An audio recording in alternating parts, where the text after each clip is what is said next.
오늘의 주요 뉴스입니다. 대통령실이 근로복지공단의 산재보험 재정 부실화 의혹과 관련해 전 정부의 고의적인 방기로 나이롱 환자가 급증해 조 단위 혈세가 줄줄 새는 정황을 포착했다고 밝혔습니다.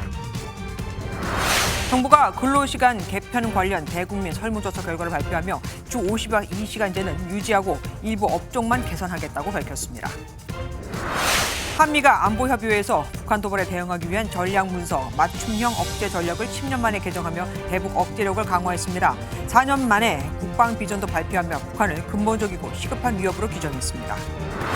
아이돌을 볼 수 있는 방송사 가요 프로그램 티켓을 구하려다가 사기 피해를 보는 청소년들이 늘고 있습니다. 용돈도 잃고 계좌가 도용돼 경찰 조사까지 받는 피해 상황을 집중 취재했습니다.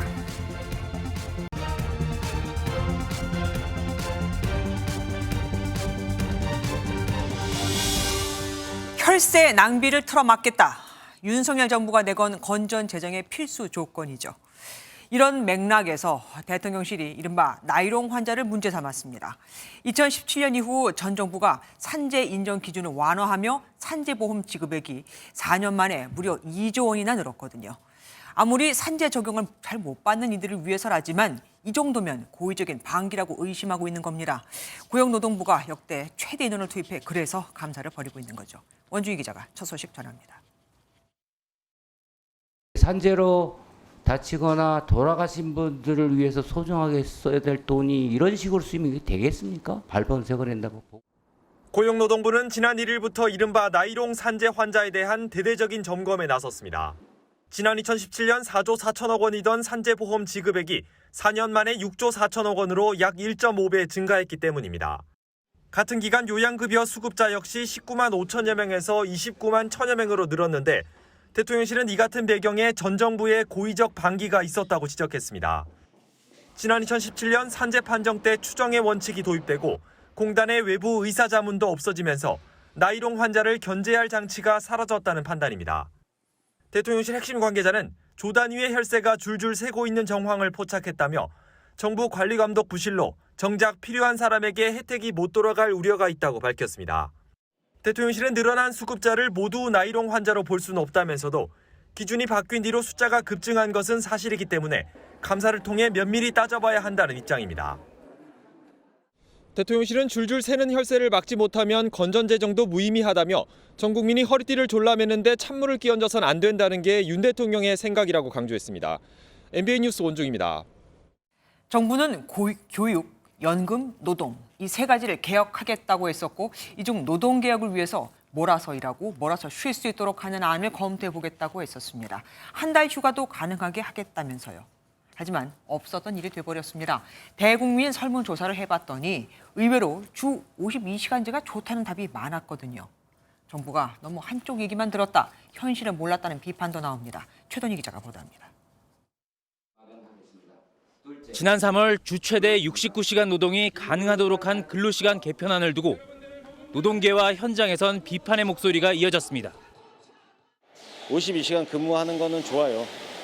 하지만 회사가 일을 많이 하고 성장을 해야 제 급여도 올라갈 거고 작업자들도 좀 더 좋은 복지를 받을 텐데. 정부는 몰아서 일하고 몰아서 쉬자는 정책 취지가 제대로 전달이 안 됐다면서 2달여간 설문조사를 통해 의견을 수렴했습니다. 결론은 주 52시간제 틀은 유지하면서 일부 업종과 직종을 대상으로 연장 근로를 유연하겠다는 겁니다. 정부가 일방적으로 추진하는 방식이 아니라 모두가 공감하고 현장에서 받아들일 수 있도록. 주 52시간제에 대해 절반 가까이가 장시간 근로 해소에 도움이 됐다고 평가했고 반면 전체의 54.9%는 업종, 직종별 다양한 수요 반영이 곤란하다고 응답했다는 겁니다. 하지만 구체적인 내용 없이 일방적 개편에서 사회적 대화만 추가했다는 지적도 했습니다. 여전히 기업 요구에 따르는 노동시간 유연화 제도가 반영된 것이기 때문에 이후 추진에 상당히 좀 여전히 논란과 반발이 또 있지 않겠는가라는 예상. 노동계도 답정너 결과라며 강력 반발했고 경영계도 당초 개편안에도 못 미치는 결과라고 평가했습니다. 다만 한국노총이 경사노위 탈퇴 5개월 만에 사회적 대화 복귀를 선언하면서 정부의 근로시간 개선 논의가 급물살을 탈 거란 관측도 나옵니다. MBN 뉴스 최동입니다. 민주당은 이동관 방송통신위원장에 대한 탄핵을 재추진한다는 방침이죠. 민주당 출신 국회의장이 이를 가능케 했고요. 국민의힘이 헌법재판소에 국회의장의 권한쟁의 심판을 청구했습니다. 또 강성 지지층인 개딸의 아바타처럼 민주당이 행동하고 있다고 맹비난했는데 민주당은 탄핵 필요성을 호소하는 거리 시위에도 나설 예정입니다. 탄핵 제2라운드가 시작됐습니다. 김순철 기자입니다. 국민의힘이 오늘 오전 헌재에 권한쟁의 심판을 청구한 대상은 김진표 국회의장입니다.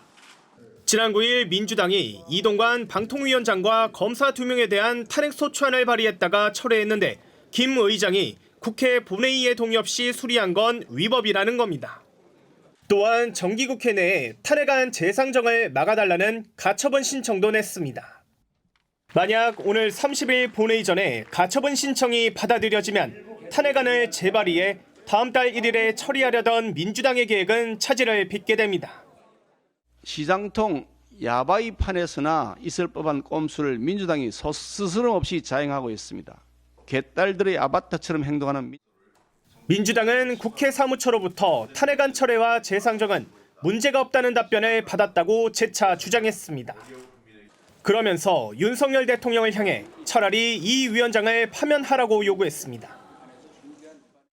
굳이 등 떠밀려 탄핵에 이르기 전에 대통령이 먼저 파면시킨다면 윤석열 대통령에 대한 외신의 평가도 달라지지 않겠습니까? 민주당은 내일부터 이달 말까지 서울 광화문 광장에서 탄핵 필요성을 호소하는 릴레이 1인 시위를 시작하며 여론전에 나설 예정입니다. MBN 뉴스 김순철입니다. 야당 주도로 노란봉투법과 방송 3법이 지난주 국회 본회의에서 강행 처리됐죠. 여당이 대통령에게 이들 법안에 대한 제2요구권, 이른바 거부권 행사를 공식 건의했습니다.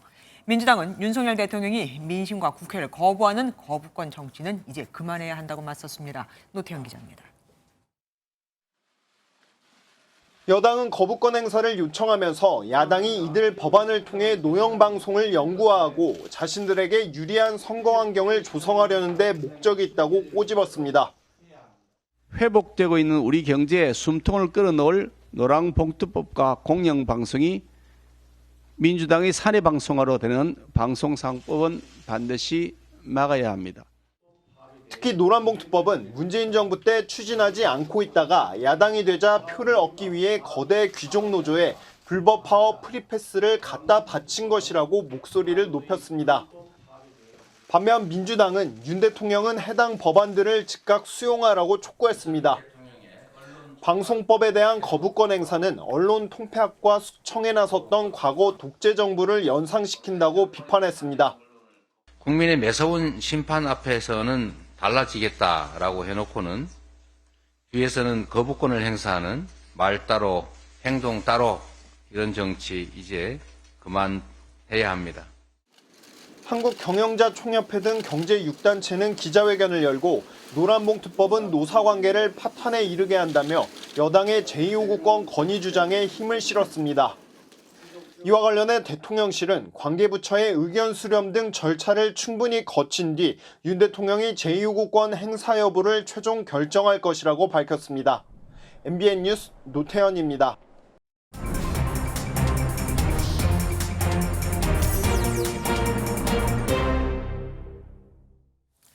총선이 5개월도 남지 않은 가운데 여야 모두 험지 출마론으로 술렁이고 있죠. 정치 톡톡 이호정 기자와 함께하겠습니다.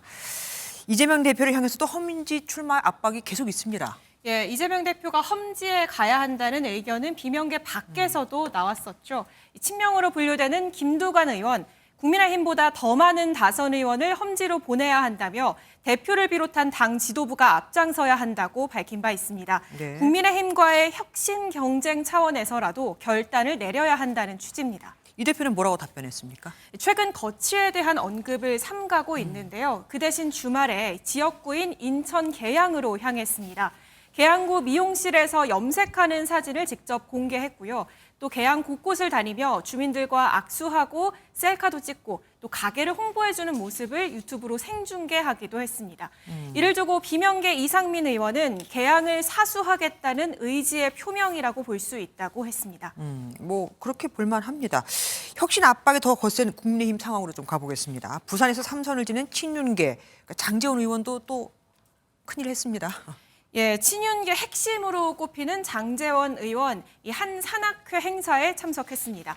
4천 명이 넘게 모인 대규모 행사였는데 부산 사상구에서 삼선을 한 장 의원 이런 발언을 했습니다. 서울 가래요. 서울을 가랍니다, 저거. 우리가 함께 꿈꾼 사상 발전. 이 일을 위해서 제 남은 인생 모든 것을 바치겠습니다, 여러분. 예, 행사 이후에 장 의원은 SNS에 버스 92대, 4,200여 명 회원이 운집했다며 행사 소식을 직접 알리기도 했습니다. 네. 이런 행보를 두고 혁신위의 험지 출마 혹은 불출마 요구와 연결 지어보는 해석도 나오고 있죠. 네. 이 앞서 5선의 주호영 의원도 대구에서 절대 서울 갈 일 없다, 안심하라 이런 발언을 남기기도 했습니다. 네. 다만 오늘 국회를 찾은 주 의원은 취재진 질문에 답변을 하지는 않았습니다. 어쨌든 장 의원은 새 자랑을 아주 단단하게 했습니다. 이분들은 이렇게라도 표시를 했죠. 다른 중진들은 혁신위 권고에 특별한 의견이 없는 것 같습니다. 예, 그래서인지 인효한 혁신위원장 이 매를 맞고 받겠냐는 말을 남겼습니다. 단도적으로 말씀드리면은 우유를 마실래 아니면 매를 좀 맞고 우유를 마실래 이런 입장입니다. 저는 안에서는 안 됩니다. 다 알아요. 예, 지난주까지만 해도 당사자들의 결단을 기다리겠다는 입장이었는데 이렇게 압박 수위가 높아진 것으로 보입니다. 그러니까 그냥 할래, 맞고 할래 한마디로 이겁니다. 아무래도 이준석 전 대표가 신당을 만들 그 명분을 주지 않으려는 그런 측면도 있는 것 같습니다. 예, 그런 측면도 있는 것으로 보입니다. 이 전 대표는 당이 바뀌지 않으면 신당을 만들겠다는 입장이죠. 혁신위가 힘을 받는다면 이 신당의 창당 명분도 약해질 수 있습니다. 이 수도권 출마를 선언한 하태경 의원은 오늘도 이준석 전 대표와 함께 가야 한다는 점을 강조했습니다. 이준석, 유승민 두 사람이 우리 당과 함께하지 않고 다른 길로 갈 경우에는 저는 뭐 한 40~50석 이상이 날아갈 수 있다. 예, 반면 당 지도부는 구체적인 그림이 나온 것 같진 않다면서 이 전 대표의 신당 창당 움직임에 대한 언급은 자제하는 분위기입니다. 네, 혁신위의 권고를 받기도 힘들고 안 받자니 또 신당 얘기가 나오고 참 어려울 것 같긴 합니다. 지금까지 유호정 기자와 함께했습니다. 법원이 이재명 더불어민주당 대표의 위증교사 사건을 이 대표 측 주장처럼 병합하지 않고 대장동 재판과 따로 진행하기로 했습니다. 이 결정이 주목받는 건 1심 결과가 내년 총선 전에 나올 가능성이 커졌기 때문이죠. 만약 금고 이상의 형이 확정되면 지금 있는 국회의원직도 빼앗기게 되는데요. 1심만 그렇게 나와도 총선에 영향을 미치게 되겠죠. 홍주 기자가 보도합니다. 법원이 이재명 더불어민주당 대표의 위증교사 혐의 사건을 대장동 위례 성남FC 백현동 의혹 재판과 분리해 진행하기로 결정했습니다. 서울중앙지방법원은 준비기일을 열어 이 대표 측의 병합 요청을 받아들이지 않기로 했습니다. 이 대표 측은 검찰의 악의적인 분리 기소라며 매주 재판을 받아야 하기 때문에 방어권 보장이 어렵다고 주장했습니다. 하지만 검찰은 이미 기소된 다른 사건과 시점도 다르고 재판이 지연될 가능성이 크다고 맞섰습니다. 이 대표와 함께 재판에 넘겨진 부동산 개발업자 김모 씨 역시 자신은 다른 사건들과 전혀 관계가 없다며 신속하게 재판을 받을 권리를 보장해달라는 입장을 냈습니다. 다른 팀에 따로 재판 요청했는데 어떤 생각이신가요? 재판부는 사건들의 쟁점이 다르고 김 씨 입장 등을 고려해 병합하지 않겠다고 결정했습니다. 이 대표는 지난 2018년 경기지사 선거 방송에서 있었던 허위 사실 공표에 대한 재판에서 김 씨에게 위증을 하게 한 혐의로 기소됐습니다. 법원 안팎에서는 위증교사 혐의의 경우 지난 9월 구속영장 심사 당시 혐의가 소명된 것으로 보인다고 판단받은 바 있어 1심 결과가 내년 총선 이전에 나올 수 있다는 관측도 나옵니다. MBN 뉴스 홍지호입니다. 내년 총선 출마를 저울질하고 있는 것으로 알려진 조국 전 법무부 장관이 현재 아들의 대리시험 의혹으로 진행 중인 항소심 재판에서 아들의 미국인 지도교수를 법정에 증인으로 신청해달라고 요청했습니다. 조 전 장관에겐 1심에서 징역 2년이 선고됐는데 검찰은 시간 끌기 의도가 아니냐고 비판하면서 총선 출마설을 겨냥했습니다. 저 증인이 오려면 몇 달은 그냥 흘러가 버리거든요. 우종환 기자가 보도합니다. 조국 전 법무부 장관 측이 재판부에 제프리 맥도널드 교수를 증인으로 신청했습니다. 맥도널드 교수는 지난 2016년 조 전 장관 아들 조원 씨가 조지 워싱턴대 재학 중일 당시 지도교수입니다. 앞서 조 전 장관과 아내 정경심 전 동양대 교수는 조 씨의 시험을 대신 쳐준 혐의로 1심에서 유죄가 인정됐습니다. 조 전 장관 측은 맥도널드 교수가 그게 왜 형사재판 대상이 되느냐 직접 나와 증언하겠다고 밝혔다고 말했습니다. 문제가 된 건 맥도널드 교수의 증인 출석 시점입니다. 조 전 장관 측은 통역 준비 등을 고려하면 내년 2월이나 3월에 증인 신문이 가능하다고 말했습니다. 당초 재판부는 연말까지 재판을 끝낸 뒤 내년 초 선고를 할 계획이었지만 맥도널드 교수 증인 신문을 하게 되면 선고가 4월 이후로 늦어질 수 있습니다. 조 전 장관이 4월 총선에 출마할 가능성이 나오는 상황에서 총선 전 선고가 불가능해지는 겁니다. 최대한 법률적으로 해명하고 서명하기 위해서 노력을 할 것이고 이것이 안 받아들여진다면 저는 비법률적 방식으로 저의 명예를 회복하는 길을 찾아야 되지 않나. 검사 측은 영상 증언도 가능한데 재판을 지연하려는 게 아니냐며 반발했습니다. 재판부는 서면으로 의견을 주고받은 뒤 영상통화로 보충하는 방법을 제안하면서도 맥도널드 교수를 직접 부를지는 다음 재판 때 결정하기로 했습니다. MBN 뉴스 우종환입니다. 항공업 경력이 전혀 없는 문재인 전 대통령의 전 사위가 항공사에 특혜를 받고 채용된 것 아니냐는 의혹은 4년 전에 처음 폭로됐습니다. 항공사의 실소유주로 의심받는 이상직 전 의원에 대한 전방위 수사가 진행되면서 일부 처벌이 내려졌지만 문 전 대통령의 전 사위권에 대해서는 당시 수사가 지지부진했었습니다. 검찰이 오늘 압수수색 등 본격적인 수사에 착수했습니다. 박은치 기자가 보도합니다. 검찰이 문재인 전 대통령의 전 사위 서모 씨의 타이 이스타젯 채용 특혜 의혹과 관련해 강제 수사에 나섰습니다. 전주지검은 중소벤처기업부와 인사혁신처, 중소벤처기업진흥공단 등 3곳을 압수수색해 관련 서류를 확보했습니다. 항공업 경력이 전무한 서 씨는 지난 2018년 타이 이스타젯 전무이사로 채용됐습니다. 타이 이스타젯의 실소유주로 의심받는 이상직 전 의원은 공교롭게도 서 씨의 채용 직전 중소벤처기업진흥공단 이사장으로 임명됐습니다. 검찰은 이 전 의원의 임명과 서 씨의 채용의 연관성을 밝히는 데 주력할 방침입니다. 앞으로 그런 비판을 받지 않도록 신속하게 결론을 내리도록 하겠습니다. 앞서 검찰은 이스타항공 관계자로부터 이 전 의원이 박석호 타이 이스타젯 대표에게 서 씨를 채용하라고 지시했다는 진술을 확보한 걸로 알려졌습니다. 이 전 의원은 지난해 5월 공직선거법 위반으로 의원직이 상실됐고 올해 4월 횡령 배임 등의 혐의로 징역 6년형이 확정됐습니다. MBN 뉴스 박은치입니다. 팔레스타인 무장정파 하마스가 이스라엘을 기습 공격한 후 혹시 북한도 그럴 수 있지 않을까 불안이 컸죠.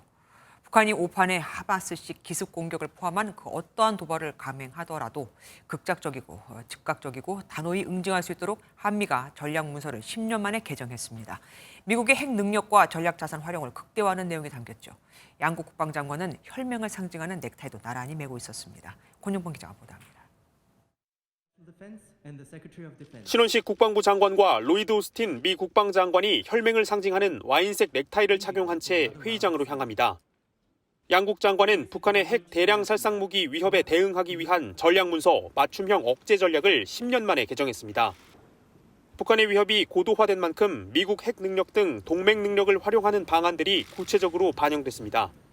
모든 범죄의 군사 능력을 운용하여 대한민국에 확장 억제를 제공하겠다는 미국의 굳건한 공약을 재확인하였으며 동시에 북한의 미사일 위협에 대비하기 위해 미국의 조기 경보 위성 정보 공유 체계 협력 또한 강화하기로 했습니다. 실시간 공유가 이뤄지면 24시간 감시는 물론 지구 공률 특성상 포착하기 어려운 발사 직후 또는 낙하 직전도 탐지가 가능해집니다. 공동 성명에 이어 한미는 4년 만에 발표한 국방 비전에서 북한을 가장 근본적이고 시급한 위협으로 규정했습니다.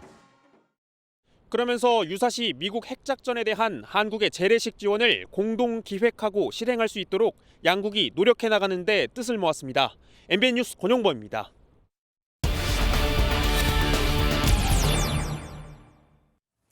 한미 양국 북방 최고위 회의체인 한미안보협의회의는 매년 열리지만 이번에는 유달리 더 눈길이 갑니다. 대북 확장 억제를 위한 다양한 논의들이 이루어졌기 때문이죠. 이와 관련해 출입기자와 더 자세한 얘기 나눠보겠습니다. 신재우 기자와 함께합니다. 어서 오십시오. 신 기자, 미국이 조기경보 위성과 정보 공유를 하기로 했습니다. 그런데 우리도 북한이 미사일을 쏘면은 그때마다 탐지하고 있지 않습니까? 이게 굳이 필요한 건가요? 네, 우리 군은 레이더를 통해 북한의 미사일 발사 상황을 탐지해오고 있었습니다. 네. 방금 리포트에서 봤듯이 하지만 지구가 평평하지 않기 때문에 레이더로 미사일 발사 낙하가 완벽하게 포착되진 않습니다. 그림으로 설명드리면 레이더로는 파란 부분은 탐지가 가능한데 빨간 부분은 둥근 지구 특성상 100% 탐지가 안 되는 겁니다. 그러네요. 그래서 지금까지는 우리의 자체 탐지에 더해 미국 위성이 포착한 자료를 사후에 받아 재원을 분석하는 과정을 거쳐왔습니다. 미국 조기경보 위성은 우주에서 내려다보기 때문에 지구 곡률로 인해 탐지가 쉽지 않은 부분까지 더 면밀히 추적을 할 수가 있는데요. 이번 합의로 우리 군이 미국 위성을 통해 실시간으로 북한의 미사일 발사 직후와 낙하 직전까지 정확한 탐지가 가능하게 된 겁니다. 네. 미국 위성을 우리가 사용하는 효과를 갖춘 셈입니다. 네네. 현재 미 우주군은 10여 개의 조기경보 위성을 운영하고 있습니다. 9.19 군사합의 효력 정지도 계속해서 도마 위에 오르고 있습니다. 이번에 혹시 이게 논의 안 됐습니까? 네, 애초 9.19 군사 합의 파기에 관한 논의는 이번 SCM 공식 의제가 아니었기 때문에 구체적인 이야기는 오가지 않았다고 합니다.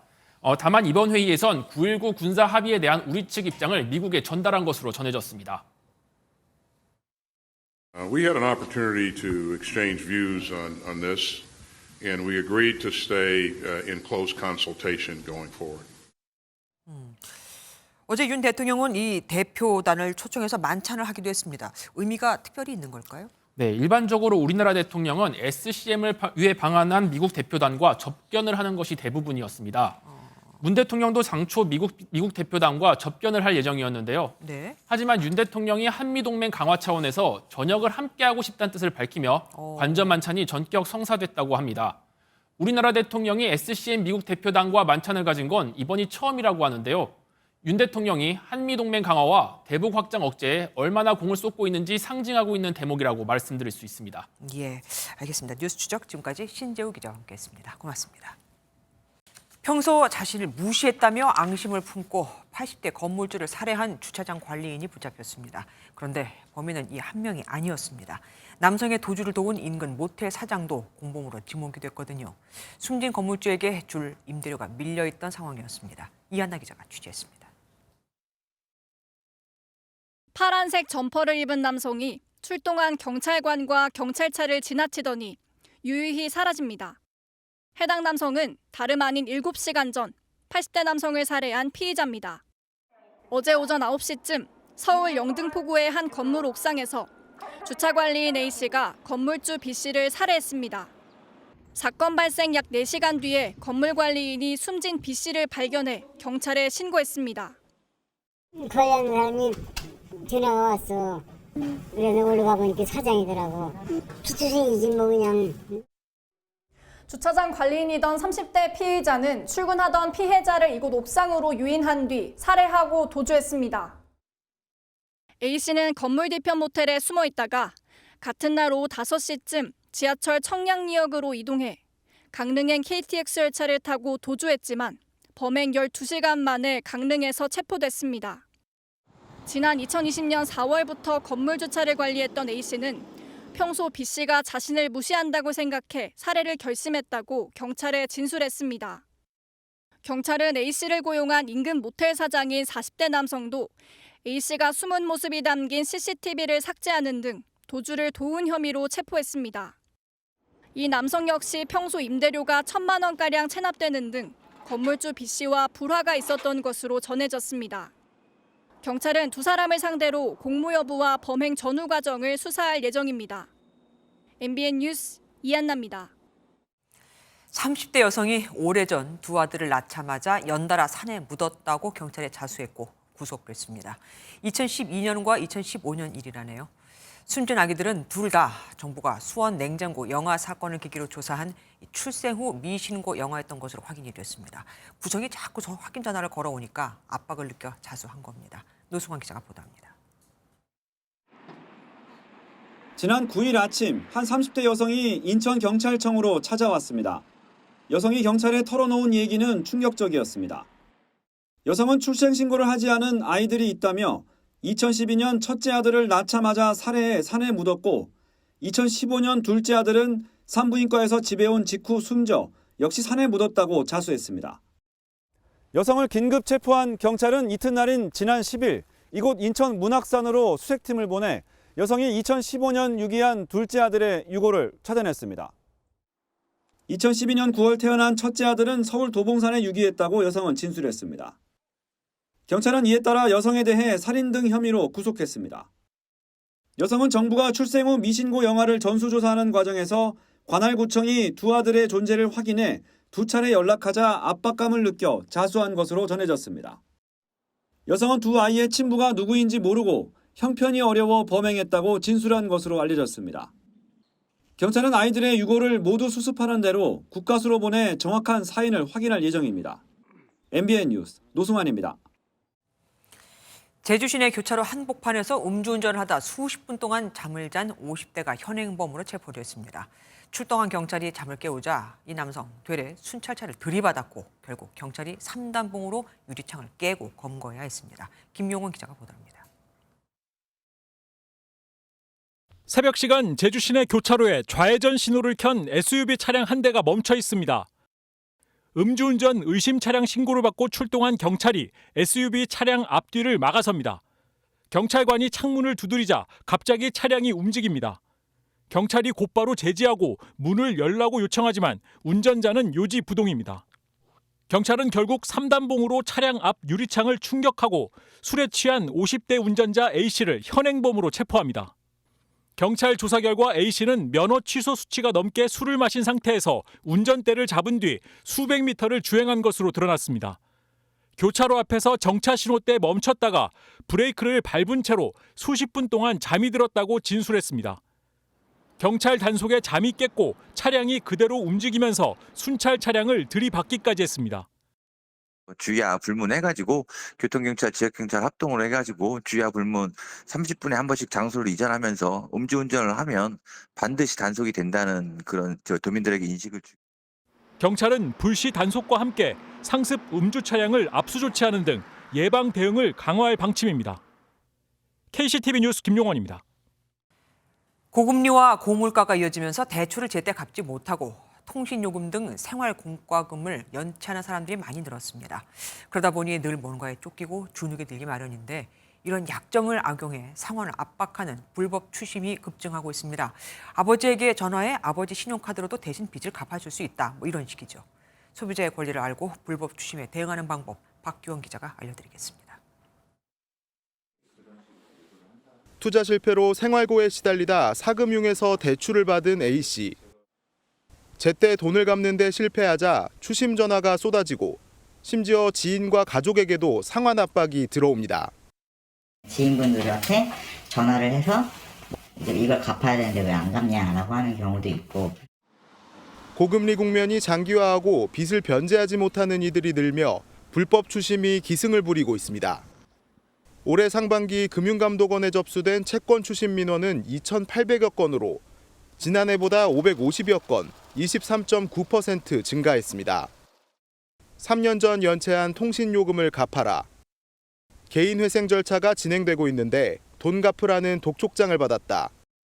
타인의 신용카드로도 변제가 가능하다는 식으로 사례도 다양했습니다. 법적으로 채권 추심 직원이 변제자금 마련을 강요하거나 가족이나 지인이 대신 채무를 갚도록 유도하는 것은 불법입니다. 또 소멸시효가 지났으면 채무자는 추심 중단을 요청할 수 있고 개인 채무 조정을 신청한 경우에도 추심 활동이 중단됩니다. 빚을 독촉받는 입장에 놓이다 보면 적극적인 소비자 행동을 취하기 어려울 수 있습니다. 금융회사의 위법한 영업행위로부터 보호받을 권리가 있다는 점을 인식하시고 금감원은 폭행과 협박 등이 수반된 추심 행위는 형사 범죄 행위이므로 망설이지 말고 수사기관에 신고할 것을 주문했습니다. MBN 뉴스 박규원입니다. 아이돌 스타를 선망하는 10대 청소년들에게 SNS로 접촉해 구하기 힘든 공짜 방송사 티켓을 팔겠다고 속여 돈만 가로채는 사기 범죄가 늘고 있습니다. 그나마 돈만 뜯기면 불행 중 다행입니다. 계좌가 도용돼 범죄자가 될 뻔한 일까지 발생했습니다. 강서영 기자가 피해 학생들을 만나봤습니다. 지난달 SNS 등을 통해 한 방송사 가요 프로그램 티켓을 구하려다 사기 피해를 당한 15살 A양. 추첨으로 배부되는 무료 티켓이었지만 아이돌 가수를 만나고 싶은 마음에 SNS에서 익명의 판매자와 접촉해 티켓값 20만 원을 송금했습니다. 하지만 거래 현장에 판매자가 나타나지 않으면서 결국 그동안 모았던 용돈을 모두 날렸습니다.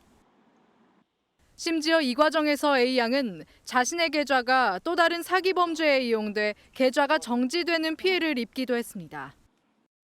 티켓 환불 과정인 줄 알고 사기꾼의 말에 따라 자신의 계좌로 입금된 돈을 모르는 계좌로 보낸 겁니다.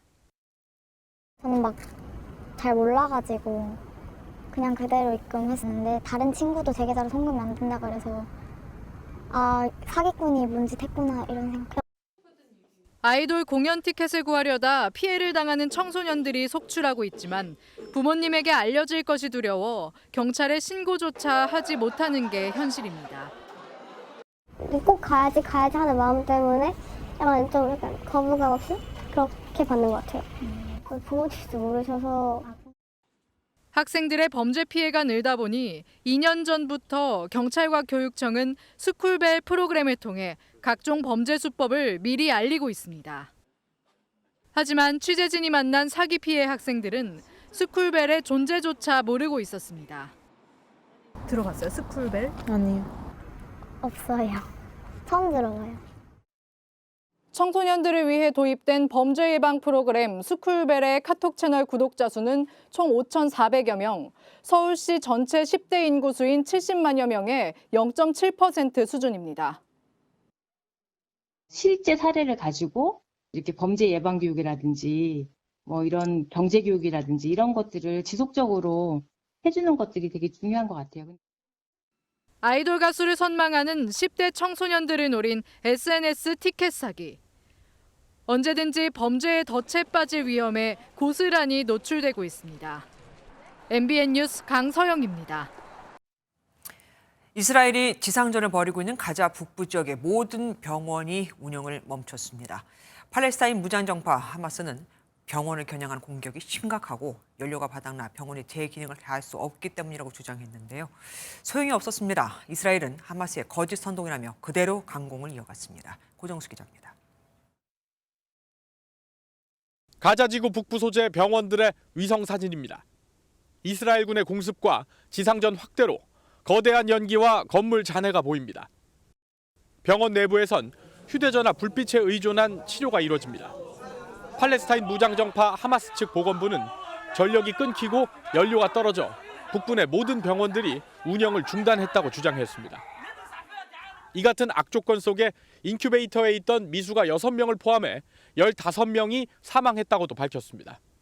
اليوم بنحمل المجتمع الدولي بنحمل كل الدول الموقعة على اتفاقيات جنيف الرابعة المسؤولية الكاملة عن انهيار المنظومة الصحية في قطاع غزة. 이스라엘은 하마스가 거짓말을 하고 있다고 반박했습니다. 최대 병원인 알시파 병원은 연료를 전달했으나 하마스가 막았고 안전 대피로를 설치했음에도 하마스가 민간인을 방패 삼고 있다는 겁니다. But that tragedy should be placed squarely at the responsibility of Hamas, that is keeping its military installations inside hospitals, its command posts inside hospitals. 민간인 100여 명 규모로 진행되던 인질 석방 협상은 병원 문제를 명분 삼아 하마스가 중단한 것으로 전해졌습니다.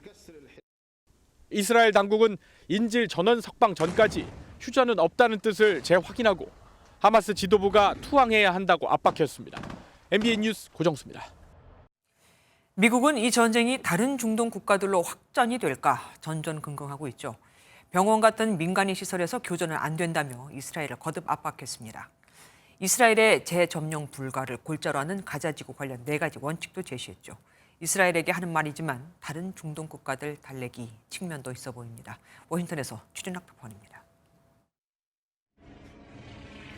제이크 설리번 백악관 국가안보보좌관은 주말에도 잇따라 방송에 출연해 인질 협상이 진행 중이라며 병원이 교전의 현장이 돼서는 안 된다고 강조했습니다. We do not want to see a firefight in a hospital where innocent people, helpless people, people seeking medical care are caught in the crossfire. 다만 하마스가 가자 지구내 병원들을 쥐 통제센터로 이용하고 있다는 이스라엘 주장에는 힘을 실어줬습니다. Source information, John, to indicate that Hamas uses lots of different civilian institutions, including hospitals, to store weapons for command and control, to house its fighter. 이스라엘이 왜 병원을 표적으로 삼는지 이해하면서도 인질 협상과 국제사회 비난을 의식한 발언으로 풀이됩니다. 그러면서 미국은 이스라엘의 재점령 불가를 포함한 가자지구 4원칙, 이른바 넘어선 안 될 레드라인을 제시했습니다. 팔레스타인 강제 이주와 가자지구의 테러 세력 근거지 활용, 그리고 가자 영역 축소를 모두 반대하는 한계선을 정한 겁니다. 특히 누가 팔레스타인을 통치할지를 결정하는 것은 팔레스타인 주민에 달렸다는 점도 분명히 밝혔습니다. 이 같은 미국의 명확한 입장에도 네타냐후 이스라엘 총리는 여전히 자치정부의 가자지구 통치권을 넘길 수 없다며 반발하고 있어 파열음은 계속될 전망입니다. 워싱턴에서 MBN 뉴스 최종락입니다. 이스라엘과 하마스 전쟁이 격화하는 가운데 한편에선 미국과 친이란 무장 세력 간 공격도 이어지고 있습니다. 이번엔 미국이 시리아 민병대 거점을 공격해 사망자가 발생했고 친이란계 이슬람 저항군도 시리아 동부 미군 기지 2곳에 보복 공격을 단행했습니다. 이어서 송준 기자가 보도합니다. 미국이 이란 군사 조직인 이슬람혁명 수비대와 민병대 시설을 또 공습했습니다. 로이드 오스틴 미 국방장관은 이라크와 시리아 주둔 미군에 대한 지속적인 공격에 대응해 시리아 동부 지역 시설들을 정밀 타격했다고 밝혔습니다. 이번 공격 대상은 시리아 아부카말 훈련시설과 마야딘시 인근 은신처입니다. 지난달 7일 이스라엘과 하마스 전쟁 시작 후 벌써 3번째 공격입니다. 미 고위 관계자는 현장에 있던 민병대원들이 사살된 것으로 한다고 말했습니다. 친이란계 이슬람 저항군은 즉각 반격에 나섰습니다. 이들은 성명을 통해 시리아 그린빌리지에 있는 미군 기지에 드론 공격을 가했다고 밝혔습니다. 레바논 매체인 알-마야딘도 저항군이 미군 기지에 미사일 15발을 퍼부었다며 부상자가 발생한 것으로 추정한다고 보도했습니다. 동시에 미국인 사망 정황도 전했는데 사실 여부는 확인되지 않았습니다. 이처럼 미군과 친이란계 저항군의 보복 공격이 갈수록 늘어나자 국제사회의 중동전 확전 우려도 커지고 있습니다. MBN 뉴스 송주영입니다. 최근 유정복 인천시장이 경기 김포시의 서울 편입 계획에 대해 정치 쇼라고 비난했죠. 경기 김포 시민들이 인천시청 앞으로 달려가 규탄 집회를 열었습니다. 김포에서 군수도 하고 김포시장도 하고 국회의원까지 시켜주었더니 배신을 했다면서요. 오세훈 서울시장은 지난주 김포시장에 이어 오늘은 구리시장을 만났습니다. 정주영 기자가 다녀왔습니다. 경기 김포시민 100여 명이 인천시청 앞에 모였습니다. 김포시의 서울시 편입을 실현 가능성 없는 정치쇼라고 발언한 유정복 인천시장을 규탄하러 원정 집회에 나선 겁니다. 유정복 시장은 김포시 서울 편입 반대에 즉각 반성하고 사죄하라! 이들은 1994년 주민 56% 찬성으로 김포군 검단면을 인천시에 편입시킨 장본인이 당시 유정복 김포군수란 점을 상기시켰습니다. 그러면서 지금 김포시민 84%가 서울 편입을 찬성하는데 유 시장이 나서 반대하는 건 앞뒤가 맞지 않다는 논리를 폈습니다. 유정복 시장은 이 점을 김포를 생각한다면은 이런 그 반대 그 의견에 대해서 철회를 내주시고 김포뿐 아니라 다른 서울 주변 도시들의 편입 논의도 이어지고 있습니다. 백경현 구리시장은 오늘 오세훈 서울시장을 만나 편입 후에도 자치시 형태를 유지하는 방안을 제안했습니다. 행정권한 재정권한은 이제 당분간은 그대로 유지하는 상태의 특별자치시로 가는 것을 건의를 드렸고 차후 희망하는 시군들과 공동협의체를 구성해서 서울시와 구리시는 합동 연구반을 꾸려 편입 효과를 정밀하고 객관적으로 분석하기로 했습니다. 오 시장은 오는 16일 김동연 경기도지사, 유정복 인천시장과의 3자 회동에서 서울 인접도시 편입 문제를 논의합니다. MBN 뉴스 정주영입니다. 건강보험 지역 가입자는 소득뿐 아니라 재산과 자동차에 점수를 매겨 그에 따라 건강보험료를 냅니다. 그런데 자동차에까지 지역 건보료를 부과하는 국가는 전 세계에서 우리나라밖에 없습니다. 수십 년 전에는 자동차가 부의 상징이나 또 사치품이었지만 지금은 아니죠. 전남주 기자가 보도합니다. 김학관 씨는 지난 3월부터 공연기획 회사를 운영하면서 건강보험 지역 가입자가 됐습니다. 우리나라 건강보험은 자영업자와 같은 지역 가입자에게 자동차 보험료를 부과해 왔는데 김 씨는 차량을 렌트로 바꾸면서 1년에 20만 원 넘는 건보료를 아끼게 됐습니다. 제가 장거리 운전이 많다 보니까 아무래도 자차보다는 렌트가 더 유리하겠다라는 생각에 렌트를 결정하게 됐고, 렌트는 제 명의 차가 아니다 보니까 건강보험에 자동차가 잡히지 않아서 건강보험료도 올라가지 않고. 현재 지역가입자 건보료에 자동차 보험료를 부과하는 나라는 전 세계에서 우리나라가 유일합니다. 지역가입자의 자동차 보험료는 잔존가액 4천만 원 이상 자동차에만 매겨져 왔습니다. 앞으로 자동차에 산정하는 보험료가 없어지면 9만 8천 대 정도가 혜택 대상이 될 것으로 보입니다. 이렇게 되면 지역가입자가 내던 자동차 보험료는 330억 정도 줄어들 전망인데 3년 이하의 2500cc 자동차를 갖고 있는 사람은 월 3만 원 정도를 아낄 수 있게 되는 겁니다. 보건복지부는 폐지하는 방안은 아직 확정된 바 없고 법령 개정 관련 일정도 결정되지 않았다는 공식 입장을 내놨습니다. 전문가들을 중심으로 자동차에 부과하는 건보료는 없애야 한다고 의견이 나오고 있는 만큼 관련법이 개정될지 주목됩니다. MBN 뉴스 전남주입니다. 정부가 주택시장의 과도한 규제를 철폐하겠다며 올 초 분양권 전매 제한을 완화하고 실거주 의무도 없애기로 했죠. 그런데 법 개정 사항인 실거주 의무는 1년이 다 되도록 국회에 묶여 있습니다. 이대로라면 입주 전에 전매를 할 수는 있는데 실거주를 안 하면 벌금이 최대 1,000만 원이니까 전매 제한이 풀려도 집을 사려는 사람이 없습니다. 전매 제한 하나만으로는 안 되는 거죠. 문제는 이런 법이 한두 개가 아니라는 겁니다. 최윤영 기자가 취재했습니다. 내년 3월 입주를 앞두고 마무리 공사가 한창인 경기 하남시의 한 아파트입니다. 전매 제한이 풀려 다른 사람에게 분양권을 넘길 수 있게 됐지만 거래는 단 한 건도 없습니다. 실거주한 분양권만 거래할 수 있는 황당한 상황이기 때문입니다.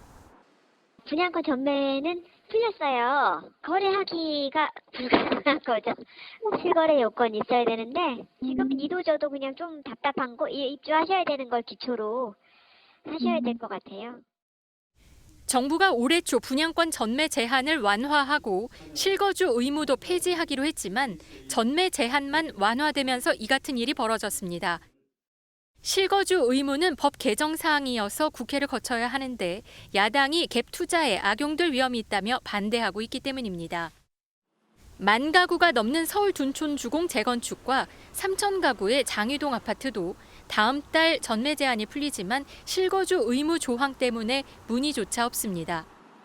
실거주 의무를 위반하면 1년 이하의 징역 또는 1,000만 원 이하의 벌금이 처해지기 때문입니다.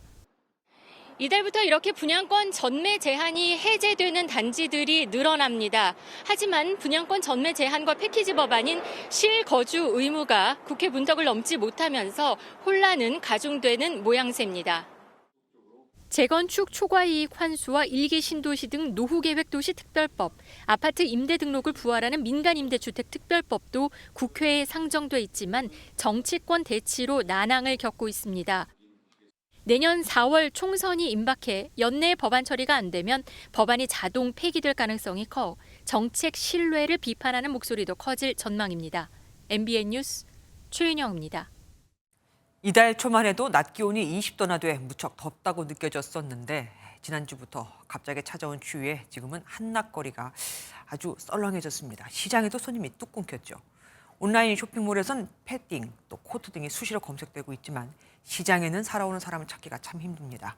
추우니 더 온라인 쇼핑을 하는 거겠죠. 이승민 기자가 현장 취재했습니다. 장갑에 목도리로 중무장한 시민들이 발걸음을 재촉하고 따뜻한 음료로 온기를 빌립니다. 가벼운 옷차림을 했던 열흘 전 날씨가 무색합니다. This is our first time being in Korea, and the weather here is cold. And by wearing this puff jacket, really make like a new experience to us wearing this. 갑자기 추워진 날씨에 방한 용품 수요도 늘어 지난 10일부터 포털 사이트 쇼핑 분야 검색어는 패딩, 코트 등이 상위권을 차지했습니다. 오늘 서울의 체감 온도는 한낮에도 0도에 가까웠습니다. 추운 날씨 탓에 시민들을 위한 야외 휴식 공간도 이렇게 한산한 모습입니다. 시장 역시 썰렁하긴 마찬가지입니다. 손님이 1명 오든지 10명 오든지 갑자기 창고에서 꺼낸 전기 난로를 켜야 하는 상인들에겐 벌써부터 난방비가 걱정입니다. 손님 없어도 똑같이 매일 그 쓰는 양은 같아요. 가게를 말창에 문 닫아 놓을 수는 없으니까 적재를 보더라도 문을 여는 거죠. 이번 추위는 내일 아침까지 이어지다가 낮부터 점차 누그러질 것으로 보입니다. 오늘 16일 서울 아침 기온은 평년보다 높은 영상 6도로 예상돼 수능 한파는 없지만 오후 들어 천둥 번개를 동반한 비가 오면서 다시 추워지겠습니다. MBN 뉴스 이승민입니다. 직장인이라면 거의 매일 하는 고민 중 하나가 오늘 점심 뭐 먹지? 이거죠. 외식 물가가 너무 올라 이젠 직장인 점심 메뉴 중 10,000원 이하가 4가지밖에 없다는 걸 아십니까? 그나마도 양이 줄어든 경우가 많다네요. 김도영 기자가 전합니다.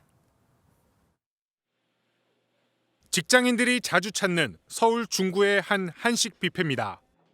8,000원이면 밑반찬 몇 가지와 간단한 국을 먹을 수 있습니다. 최근 손님이 부쩍 늘었습니다. 점심시간 10,000원으로 먹을 수 있는 메뉴는 이렇게 백반과 김밥, 짜장면과 칼국수 4가지 품목만 남은 것으로 나타났습니다. 지난해 9,000원대였던 비빔밥은 올해 10,000원을 돌파해 10,000원 이하 메뉴에서 사라졌습니다. 가장 저렴한 점심 메뉴인 김밥 가격은 서울 기준으로 지난 9월 3,215원에서 지난달 또 올랐습니다. 가격 부담에 직장인들은 도시락 등 다른 방법을 찾고 있습니다. 요즘 밥값이 많이 비싸진 게 저는 주로 이제 집에서 해결하고 있습니다. 덮밥이나 약간 칼국수?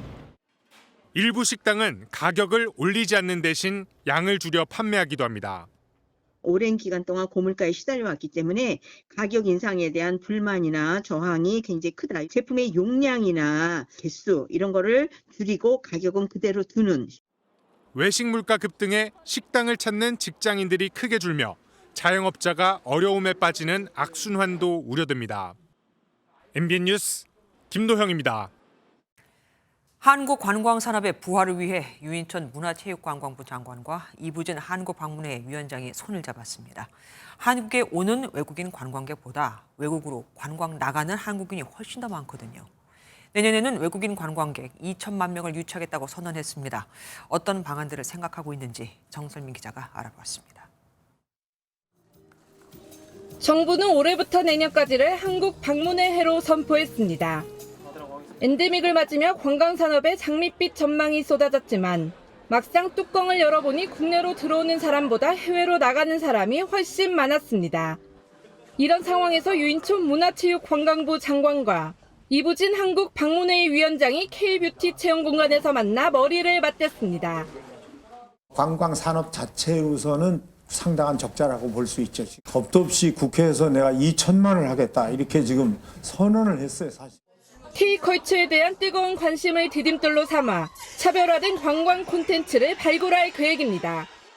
외래 관광객들이 한국에 대한 지식이나 관심의 수준과 깊이가 상당히 날로 달라지고 있는 것 같습니다. 음악이 있고 그다음에 K뷰티가 있고 나오는 거 보니까 패션이 있고 아주 생활하고 밀접한 그런 부분들이더라고요. 힙합 댄스를 배우러 한국을 찾고 미용실에서 K 헤어스타일을 체험하는 등 새로운 트렌드와 연계해 관광객을 유치할 예정입니다. 관광산업의 스펙트럼이 얼마나 넓어졌는지 실감할 수 있는 순간인 것 같습니다. 이번 간담회에는 뷰티와 패션, K-팝 댄스 관계자들이 총출동한 가운데 정부는 내년에 이들을 아우르는 축제의 장을 마련할 계획입니다. MBN 뉴스 정세민입니다. 인도 북부에서 공사 중이던 고속도로 터널이 붕괴돼 근로자 40명 이상이 고립됐습니다. 구조 작업이 진행 중이지만 34시간이 지난 지금도 우선은 산소만 전달이 된 상태입니다. 윤현지 기자가 보도합니다. 헬멧을 쓴 관계자들이 터널 밖에 모여 대책을 논의하고 무너진 터널 안에서 굴착기가 잔해를 퍼나릅니다. 현지 시간 12일 아침 6시쯤 인도 북부 히말라야 산맥 기슭인 우타르카시에서 건설 중이던 고속도로 터널이 무너져 내렸습니다. 전체 4.5km 가운데 입구로부터 270m 정도 떨어진 지점에 천장이 내려앉은 겁니다. 이 사고로 교대 근무 중이던 근로자들이 갇혔는데 최소 40명에 달하는 것으로 전해졌습니다. 우타라칸드주와 연방정부 구조당국은 즉각 구조에 나섰습니다. 구조팀은 콘크리트 잔해 틈으로 산소와 음식을 공급하는 한편 장비를 동원해 구조 통로 확보를 시도하고 있습니다. बस अभी हम केवल इतनी दुआ कर सकते हैं कि अंदर जितने लोग हैं वो सुरक्षित हो और शासन प्रशासन की पूरी टीम यहाँ पर उपस्थित है और सभी लोग उनका प्रयास है कि कुछ जो इक्विपमेंट इन्होंने बोले हैं वो मंगवा दिए। 현지 매체는 작업 상황 등을 감안하면 구조에 최소 2-3일은 더 걸릴 것으로 내다봤습니다. MBN 뉴스 윤현지입니다. 주중 북한 대사관 게시판은 북한의 대외 메시지 창구로 사용되지만 중국에 있는 만큼 대부분 북한 체제 선전이나 북중 우호 사진이 걸려 있습니다. 그런데 이번엔 달랐습니다. 중국 안방이라고 할 수 있는 베이징에 타국 사진을 떡하니 붙여놓은 겁니다. 베이징 윤석정 특파원이 둘러봤습니다. 중국 주재 북한 대사관입니다. MBN이 촬영한 게시판의 정중앙, 위에는 김정은 위원장과 푸틴 러시아 대통령의 사진이, 그 아래엔 지난 9월 열린 북러 정상회담 관련 동영상이 재생되고 있었습니다. 양옆으로는 김정은 위원장이 러시아 우주기지를 방문하고 첨단 무기를 둘러보는 모습이 걸려 있습니다. 앞으로도 언제나 반전 자주 전선에서 언제나 러시아와 함께 있을 것임을 다시 이 기회를 빌어서 확언하는 바입니다. 과거 북한 내부 체제 선전이나 북중 우호 사진이 주로 걸렸던 것과 비교하면 다소 이례적입니다. 지난달 이 게시판은 전승절 퍼레이드와 화성 18형 등 북한의 최신 무기 사진이 걸렸었는데 이 사진도 한 달여 만에 교체됐습니다. 교체 배경으로는 이번 주 열리는 미중 정상회담이 거론됩니다. 회담에서 미국은 북러 간 무기 거래에 대한 우려를 나타내며 중국에 북한을 자제시켜달라는 요청을 할 가능성이 큽니다. 이런 상황에서 북한이 중국의 안방에서 북러 우호를 과시한 건 이에 대한 중국의 지지를 이끌어내기 위해서라는 분석이 나옵니다. 베이징에서 MBN 뉴스 윤석정입니다. 현대차가 국내 첫 전기차 전용 공장을 울산에 세웁니다. 2조 원을 투자해 3년 후부터 전기차 연 20만 대를 생산한다는 계획입니다. 요즘 전기차 판매가 주춤하지만 흐름은 거스를 수 없는 만큼 이럴 때일수록 투자를 늘려 우위를 지킨다는 전략입니다. 김종민 기자가 취재했습니다. 화면에 비친 낡은 자동차 공장이 조금씩 바뀌며 최첨단 전기차 공장으로 변신합니다. 현대차가 울산에 전기차 전용 공장을 짓기 위해 진행한 기공식 현장입니다. 2조 원을 투자해 오는 2026년 1분기부터 연간 20만 대 규모로 전기차를 생산합니다. 미국 조지아주 공장에 이어 두 번째 전기차 전용 공장이자 현대차가 아산 공장 이후 29년 만에 국내에 새로 짓는 공장입니다. 정의선 현대차 그룹 회장은 이번 공장 건설이 앞으로 50년 전동화 시대를 향한 새로운 시작이라고 말했습니다. 울산 EV 전용 공장은 앞으로 50년 전동화 시대를 향한 또 다른 시작입니다. 오늘 이 자리에서 여러분과 함께 100년 기업에 대한 꿈을 나누게 돼서 영광으로 생각합니다.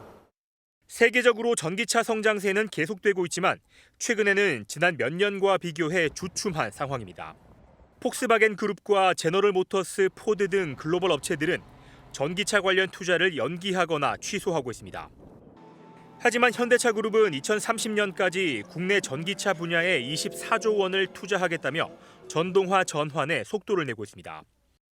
정부도 전기차 생산 시설에 투자하는 대기업은 최대 25%, 중소기업은 35%까지 세액 공제를 해주는 등 지원을 확대하고 있습니다. 전기차로 빠르게 전환되는 것은 이제 분명한 사실이고 성장세가 좀 둔화되고 하는 그런 측면들이 있긴 한데 미리 이제 투자를 해서 준비를 해둬야지 이제 수요가 크게 확장하는 확장기에 대응이 가능한 그런 형태거든요. 현대차와 기아는 2030년 364만 대의 전기차를 생산해 글로벌 톱3를 굳히겠다는 계획입니다. MBN 뉴스 김종입니다.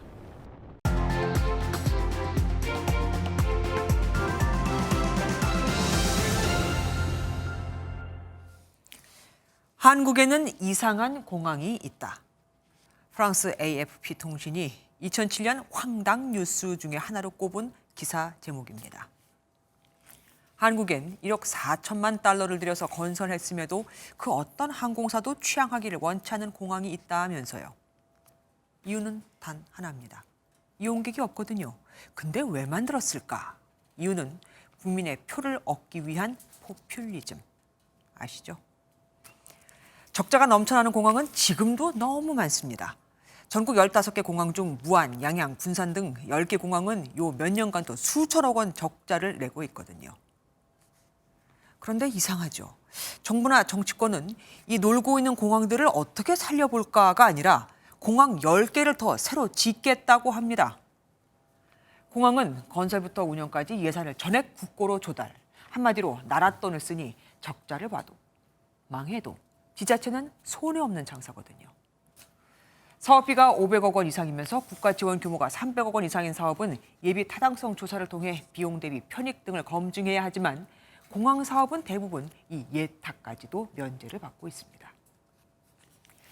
개인이 집을 얻으러 다닐 때도 아이 학교와 거리는 어떤지, 출퇴근 교통은 어떤지, 시장과의 거리는 어떤지 등등을 다 따져보는데 이 지역에 공항이 필요한지 운영이 가능한지도 따져보지 않고 묻지마 공항을 짓는다는 게 말이 될까요? 일본에는 무려 97개의 공항이 있습니다. 정치권과 관료들이 선심성 정책으로 지방공항을 대거 건설한 결과인데 이들 중 민간이 운영하는 몇 개 국제공항을 제외하면 대다수가 적자입니다. 우리도 이 꼴 안 나라는 법 없죠? 이번엔 한국에는 고추를 말리는 공항이 있다라는 우스갯소리가 외신에 실릴까 걱정스러운 건 저뿐일까요? 대중을 따르기만 하는 지도자는 결국 대중과 함께 망할 뿐입니다. 대중을 따르는 게 아니라 대중이 따르는 지도자가 돼야죠. 지금도 총선을 앞두고 여야는 메가시티 조성, 공매도 금지, 횡재세 도입 등등 솔깃한 정책을 내놓고 있습니다. 이러면 어떨까요? 이들에게 책임을 지우는 겁니다. 나중에 이 정책들을 도입한 뒤 이게 진짜 국민에게 도움이 됐는지 안 됐는지를 확인하고 국가에 마이너스가 된다는 주장이 옳은 것으로 드러난다면 포퓰리즘을 남발한 이들은 다시는 정치권에 발을 못 붙이게 하는 거예요. 그럼 적어도 2번은 고민해보고 말을 던지지 않겠습니까? 김주아의 그런데 오늘은 어차피 표만 얻으면 되니까. 오늘 아침은 올가을 들어 가장 추웠습니다. 전북 부주 설천봉은 영하 10도 아래로 떨어졌고요. 서울도 영하 2.2도를 기록했습니다. 내일 아침까지도 초겨울 추위가 이어지겠는데요. 낮부터는 점차 기온이 오르면서 예년 이맘때 수준을 되찾겠습니다. 한편 영남 지역에 이어서 강원 동해안에도 건조특보가 내려졌습니다. 불씨 관리 잘해주셔야겠습니다. 내일 전국에 가끔 구름 많겠습니다. 동해안으로는 높은 너울을 주의하셔야겠습니다. 내일 중부지방 아침 기온은 서울이 0도, 춘천이 영하 4도, 낮 기온은 10도 안팎이 예상되고요. 남부지방은 광주가 3도로 출발해서 낮 기온은 창원이 13도로, 남부 내륙으로는 일교차가 크겠습니다. 이번 주 목요일 수능 한파는 없겠습니다. 단 전국에 비가 내릴 전망입니다. 내셨습니다. 안녕하세요. 김주하입니다. 공정하고 신속한 MBN 뉴스, 유튜브를 통해서도 만나보실 수 있습니다. 특히 더 많은 뉴스와 라이브를 보고 싶으시다면 오른쪽을 눌러서 구독하시면 됩니다. 어렵지 않죠? 빠르고 정확한 뉴스로 계속 찾아뵙겠습니다. MBN 뉴스를 시청해 주신 여러분 고맙습니다.